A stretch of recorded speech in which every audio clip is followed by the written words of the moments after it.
Hello. Hello, baby. I just feel like saying, hello, baby. Hi. Hello, baby. Like a 1950s song. Um, we have some questions. We haven't done some questions in a few weeks. Mm, We've had some awesome questions submitted by listeners, and there was one in particular that jumped out at me. Probably because I'm just going to say it. It was actually written in by a man, mm, and I think that you and I are always kind of looking to put some of their voices, into the mix and into the conversation. I think so often women are the ones like leading these conversations, asking these questions. And so it always kind of gives us a smile when we see a man mm. really in there and engaging, right? And attempting to have these conversations with us. So I'm going to read this question um, written in by a listener. So he says, a topic rather than a question for one of your Q&A sessions. You both often mention the pressure from society about not being seen as whole or complete unless you are partnered. But what are the alternatives? I'm a middle-aged white cis hetero male who finds myself partnerless as I begin the second half of life. My children are almost grown and launched, so I'm not in need of a co parent to help me there, nor am I interested in introducing that kind of change into their lives. But I miss having a trusted confidant that a partner provides, and I miss the intimacy of human touch. The polyamorous movement that pretends to be more than just a hookup culture for older folks isn't attractive. It's shallow, hollow, icky. And he said that's a technical term, and sometimes outright scary. I Mm. don't need a partner and understand why the societal pressures to partner off can be harmful, but where's the middle ground? How can we have secure and trusting monogamous relationships without being a part of the partnering problem? Thanks for your thoughtful consideration on this increasingly important topic. Mm.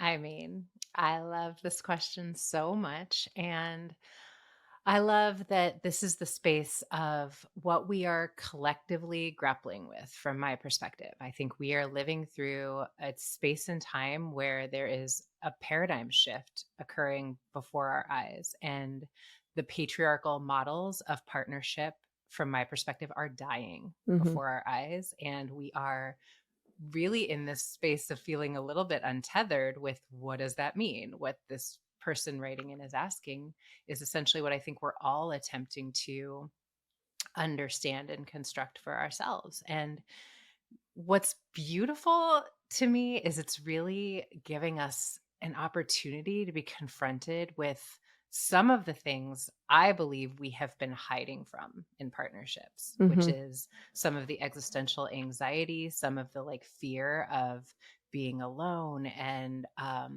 what it means if I don't have someone here to sort of do some of that soothing work for me. And it's an interesting thing because as much as we need one another as human animals, there is a way that I have seen we have really made it a practice collectively to objectify one another as human animals, meaning in the same way that we might use a drug or shopping or sex or food as a way to soothe discomfort. We have really gotten in the habit of doing that with one another. And so, what does it look like to be in relationship with one another if we're bringing that into our conscious awareness and saying we're not going to do that anymore, you know? Yeah. What's coming up for me is how many people I'm working with currently who are actually in this same realm of questioning, right? Mm, It does feel very I don't know, it's thematic. It's like doesn't matter what question, like how it's actually articulated as a question, it feels like we're all grappling with something, right? mhm, And I would say even those of us who are in partnership, right, are still grappling with this idea of I want it to look different. I want it to feel different. I don't want to, as my partner says, trace old blueprints. Like I'm not interested in that, right? I would rather actually be alone and unpartnered than be in a partnership that feels like previous generations versions of patriarchal partnership, right? And so I have clients that I see who are both partnered and not, right? I mean, I'm partnered and are doing this work of dismantling, which is tough, right? I mean, this is what we swim in. It's the air we breathe. It's what we've been taught. And like as you and I have said a bunch of times, it's sometimes harder almost to be like the way shower or be the one that's at the front of it because you don't have anything to look towards. You don't have somebody who's come before you, a wise elder, to say, let me show you the way. You have to become kind of your own wise elder in a sense. But here's what, right? Like here's what some of the different things that people in my practice are explicitly expressing that they want or they don't want, right? I think this would be an interesting, because I'm curious to know if it's similar for you. So some of the things they don't want. They don't want what we've always seen as these like traditional gendered roles, right? Which in nowadays society means that both partners actually work the same amount of time outside of the house, but the woman still does 80 to 90% of everything in house, including children and taking care of the home and all that. They don't want that, right? And this is both men and women that I work with, actually, not just the women. They don't want these like sexless, we're just friends, we can't stand to be in the same room with each other, but we're just kind of in this because we're partners, relationships, right? They don't want that. They do want somebody who's going to complement their goals and their visions for what they're building. But they are also very much in the idea or like the space of understanding, which it sounds like this guy is too.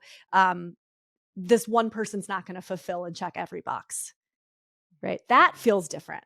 It's like, I know that I want this person to share in values and goal and vision, but I know also like I'm very much in the awareness around they can't check all the boxes. Now, being in awareness of that and being in actual practice of that feel a little bit different. And I know, you've had a lot of experience of people really struggling with that. I personally have had experience struggling with that. Yeah. I think where we have gotten in trouble, and as a society, what I think we are moving back into is a spirit led way of being, where we have for so long been like the structures that keep us safe, the patriarchal models that tell us what a good life is. Some external authority tells you what your relationship should look like and how many times a week you should be having sex and all the Mm-hmm. things, because some external source says that. We are saying, hmm, if that's not actually bringing fulfillment, why is that? And to me, a lot of that is the checklists that Mm-hmm. you just listed, that we think that this is like something that we can put into a rational framework and I can execute it and I can make it happen like any other goal. And it is not logic, it is love.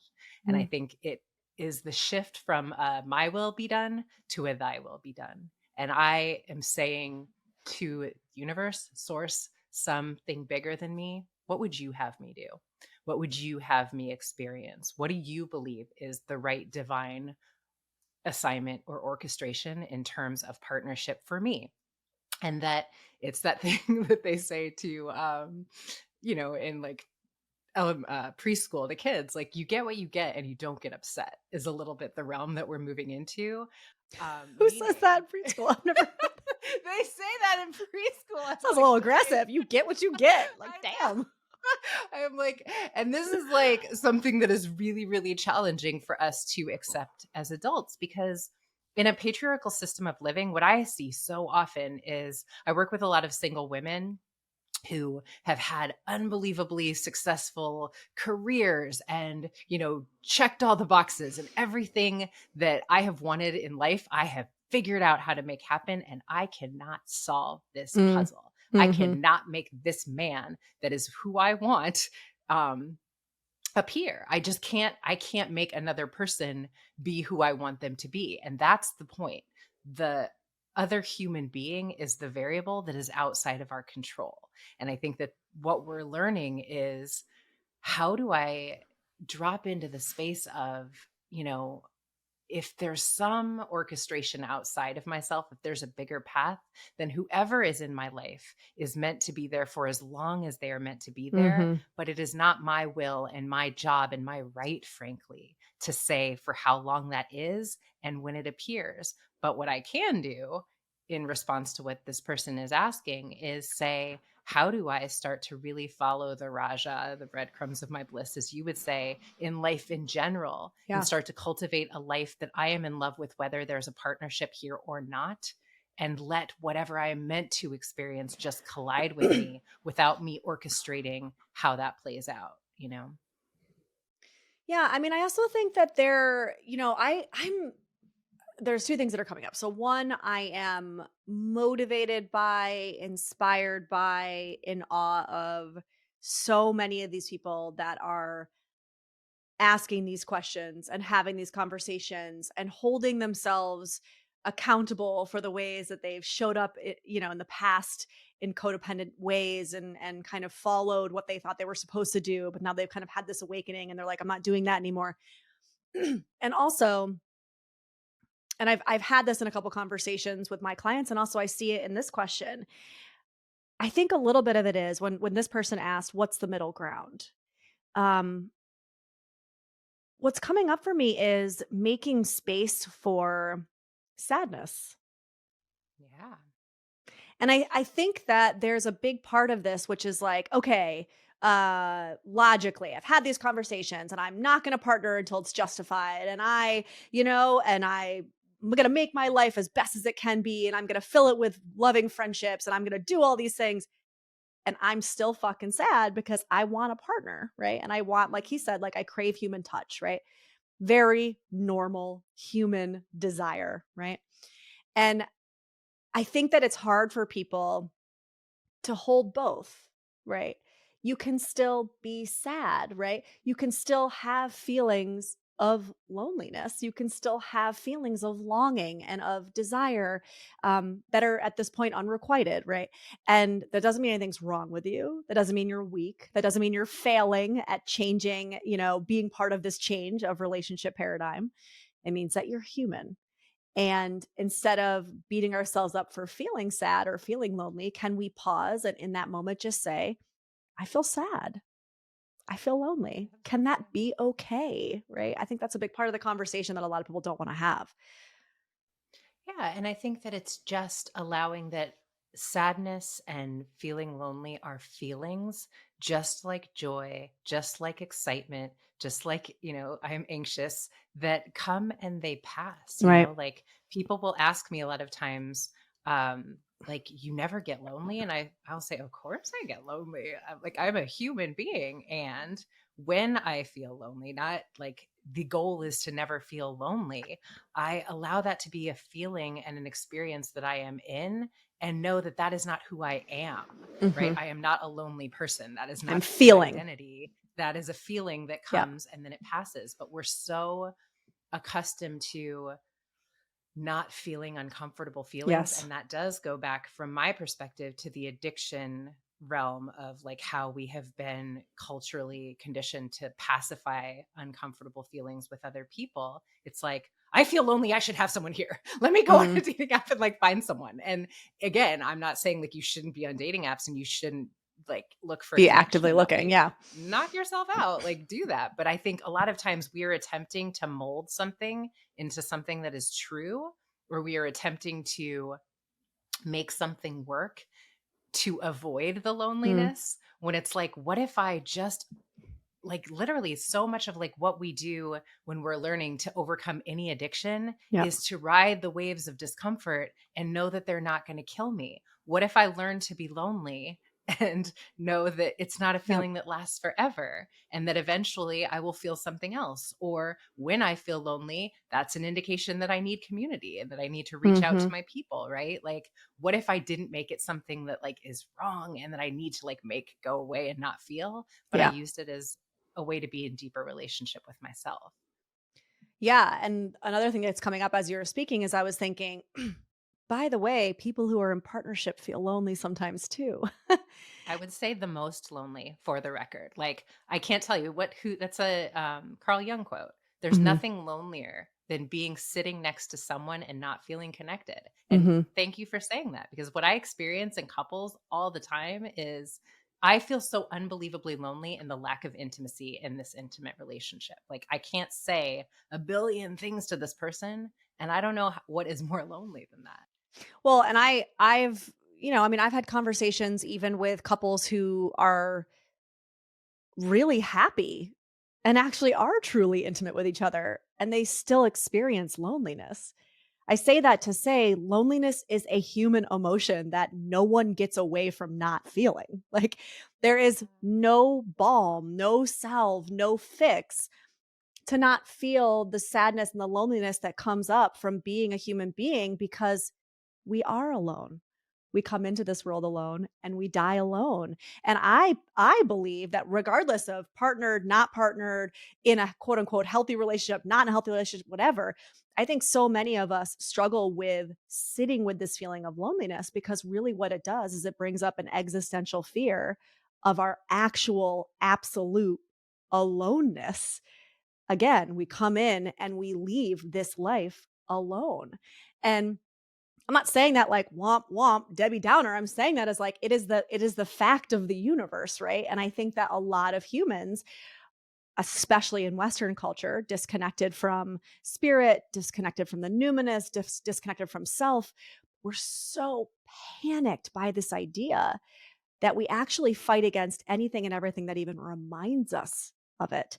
And I think loneliness reminds us of that kind of universal fact, honestly. Yeah, absolutely. I think the thing is, it's like if I am looking for some person to be the point of arrival Mhm. for me to not feel these feelings of loneliness or not feel that, like, oh, it is hard to be alone, to be honest, that's not the time from my perspective to get into a partnership. I agree. Real talk. Like, I think that is like making someone responsible for something that is not their responsibility, and they will inevitably let you down.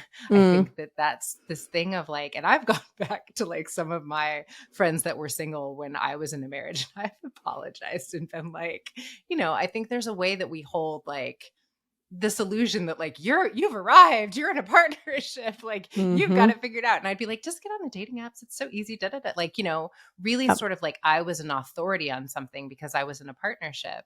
And it just like it's just not true. Like Yeah. like you're saying, all of the human emotions are there no matter what. But I think when I can get to a place where I'm good in my life and I'm in love with my life, whether someone ever arrives or not. And I say this a lot to people and they're like ever, like, but to me, surrender to what is means I have no attachment to the when it comes. I Mm. have no desire to control the if it comes. Like thy will be done means I'm out of it, spirit. You take the wheel. And so if nobody's ever here, how can I be in radical acceptance of that and fall in love with life? And that is big work. But I believe collectively that is the shift in consciousness that we are coming into. Yeah. I mean, it's really about being the sole, I was gonna say owner is not the word I'm thinking of, conductor, maybe, creator of your life, like really making it feel like the absolute best version of life that you could possibly have for yourself. It's like I always say, I always talk about relationships being the cherry on the sundae, romantic relationships, right? Like Sundays, in my opinion, I don't need a cherry. My Sundays are delicious. Like I love a good, Sunday, and they come with all different toppings, and you can mix and match it, and you can make it your own. But cherry's just, it's a cherry on top, right? It's something that adds some sweetness. It adds like an aesthetic look to a sundae, but a sundae can be delicious without a cherry. And I think that a lot of us are in this idea or this place, this state, this reckoning of how do I make that sundae as delicious as possible? And then if a cherry gets put on top, cool. But if not, it's still going to be delicious. Yeah. And I think what I'm also understanding is that we're reimagining what the purpose of relationships are. Yes. It is not like to bring me a sense of fulfillment. It's literally for me to be in the space of learning about myself through what this relationship brings up.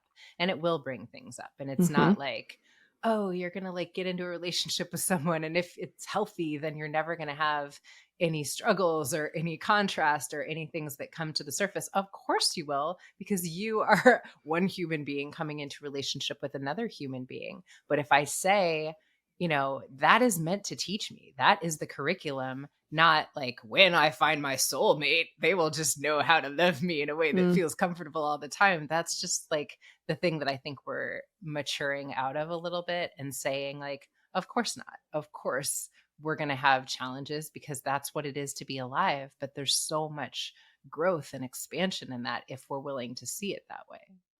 Yeah, I mean, I think even in, like, the last I mean, at this point, close to 6 years that I've been in partnership, there's been a change, I think, in both of us, and I actually will speak for both of us. We were just having this conversation on Monday, um, about that, which has been a transition individually coming into a relationship with whether we actually verbally or consciously acknowledged it or not, this expectation that this person's going to kind of fulfill and is going to solve problems and is going to make things better and all those things that we were talking about, um, and really transitioning into a space of, oh, that's actually number one, not the other person's job. Number two, not realistic anyway. Like that's just not what people do or partnerships do, right? But also really coming into this idea space of this person is a constant experience of um a stage for evolution, a mirror for me to look into, um, continued opportunity for me to accept and own what's mine, for me to peel back layers of, oh, there's a part of that wound that I didn't even know was there or existed until this specific thing happened, right? And brought it up. And then what an amazing opportunity now I have to then take that and do some work around it, right? And really coming into more recently a space of like gratitude for the other person and the way that they've actually held up those mirrors and a lot of really uncomfortable mirrors. And that has something to do with whether we're going to be together forever or not. That's not even what I'm saying, right? It's just like in this moment, in the present, really being grateful that you are who you are. You're different than who I am. Thank goodness. Thank goodness you piss me off, ruffle my feathers, put this mirror in my face because there's just been such an opportunity to grow from that, right? And the fact that we've both kind of landed there recently has just been they've been interesting conversations, right? That I don't think we were having before. Yeah. I think the biggest difference that I am seeing is like holding someone as that mirror is like holding the relationship. And I think John talks about this a little bit, like as water in your palm Mm, versus like grasping. And that is what we've been doing. Like my mhm, security comes from my ability to grasp onto this. mhm. And if we hold something like we would hold sacred water in our palm, then it's here and it's for me to like witness with reverence, but it does not belong to me. And we're, I believe, putting down forever as the goal. Like, who cares about forever? Yes. Forever is an illusion anyway. What we have is right now. So, in this moment, how can I hold the sacred orchestration of this collision and what it has come into my life to teach me right now for as long as that is? And I don't need to be in the attachment of what that is or how long that lasts, you know? Well, and I think also letting go of that attachment lends itself to the love continuing even when the partnership doesn't.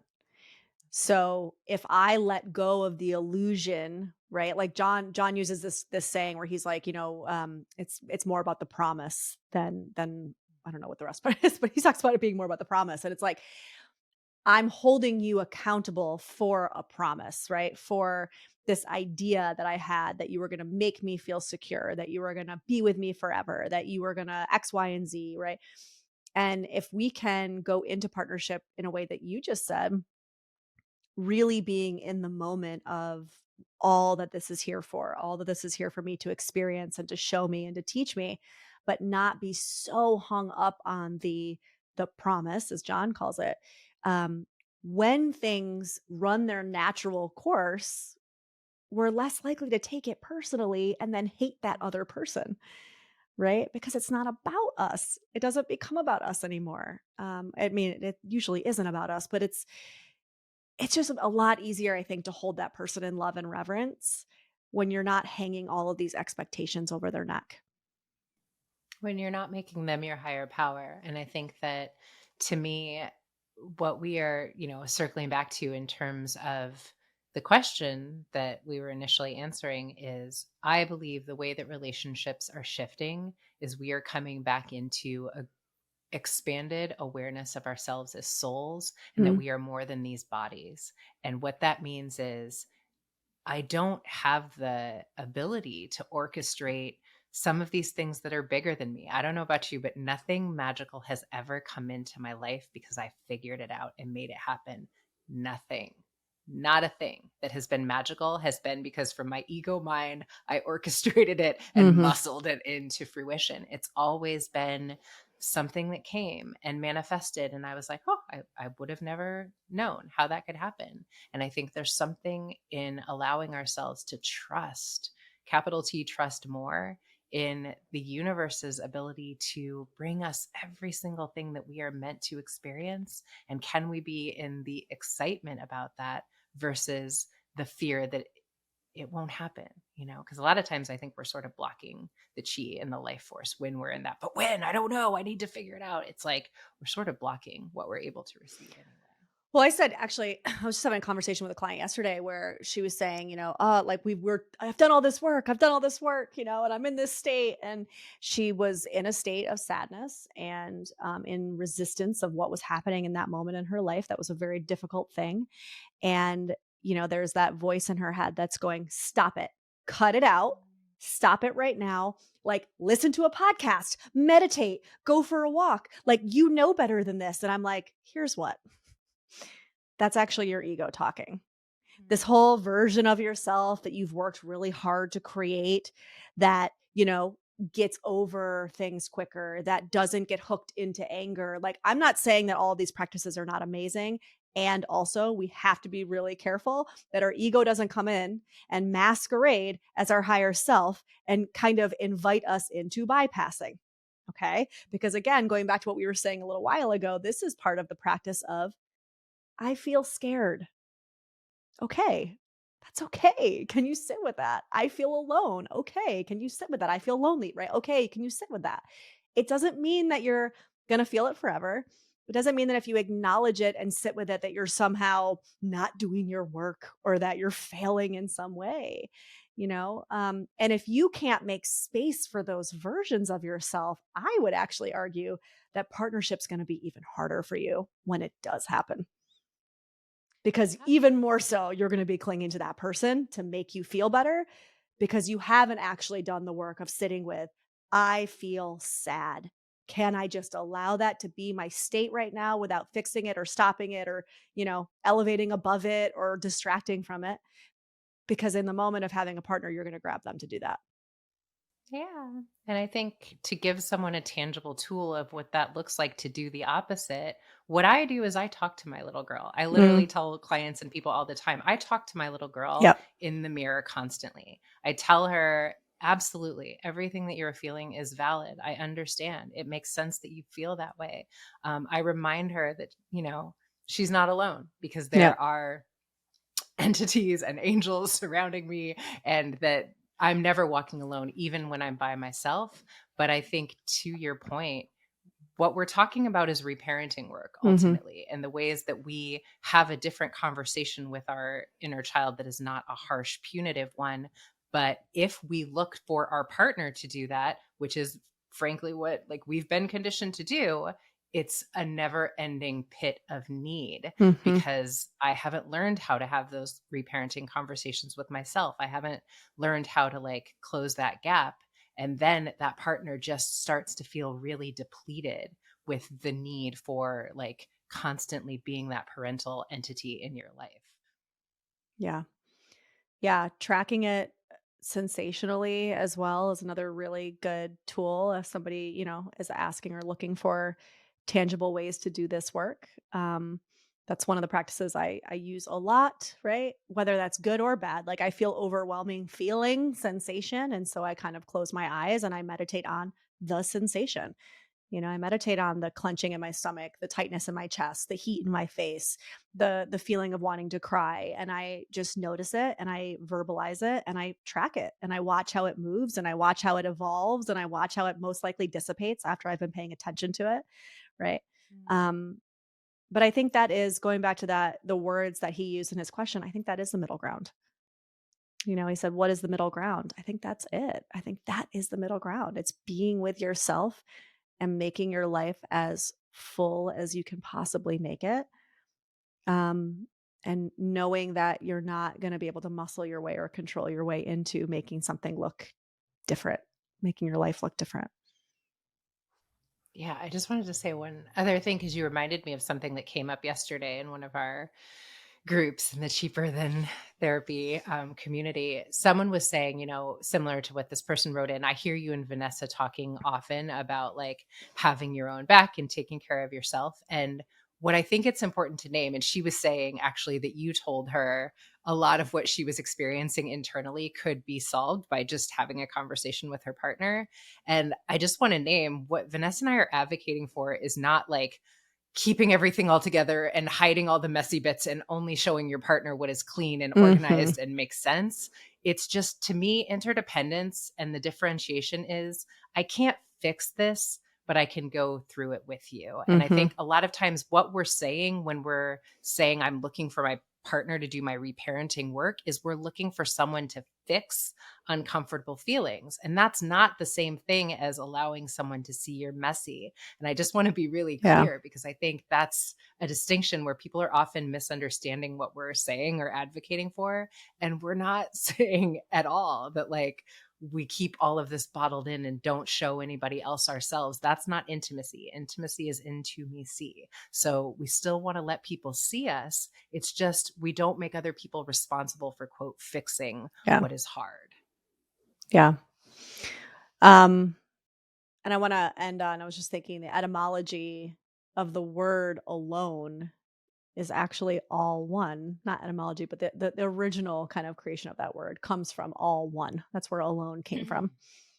And it does have a more spiritual meaning than I think we use it now. So just to kind of put that point out there, this idea of us being alone, right? When we come in and come out of this world, like all one, meaning it's not just us really. Like it's us and our higher power.